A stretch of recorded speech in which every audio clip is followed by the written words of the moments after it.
Баршаңызға қайырлы күн. Бүгін біздер классикалық бисквит дайындайтын боламыз. Өте нәзік, сондықтан сіз бисквитті жақсы көрсеңіз, міндетті түрде дайындап көріңіз.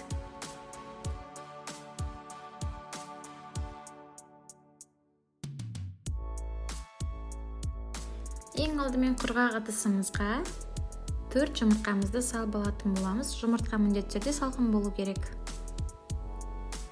Кейін жұмыртқамызды миксерлейміз.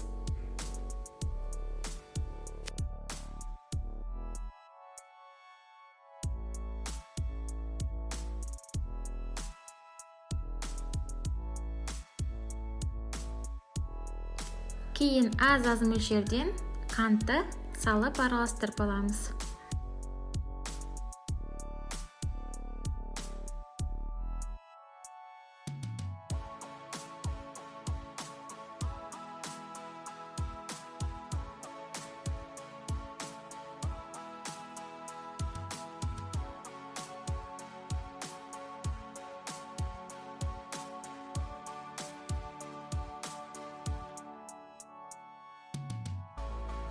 Кейін ванилинді қосамыз.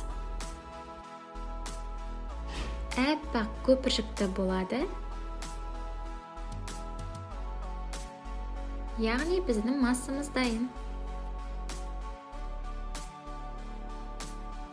Кейін дайын массамыздың үстіне бір бағытпен ұнды аз-аздан салып араластыратын боламыз. Бір бағытта сағат тілімен жаймен ақырын араластырасыздар.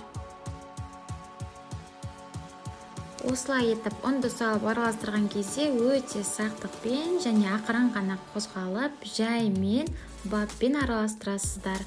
Бірден қатты араластырып тастауға болмайды.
Кейін формамызға сары май жағып алып, дайын массамызды құйып, 180 градустық пеште 20 минут пісіріп алатын боламыз.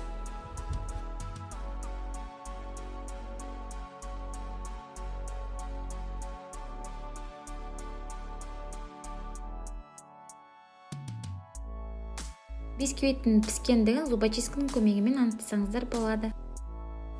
Оп-оңай, сондықтан бисквитті ұнатсаңыз, міндетті түрде жасап көріңіз, және де менің каналыма қосылып, менен жаңа видео күтіңіз.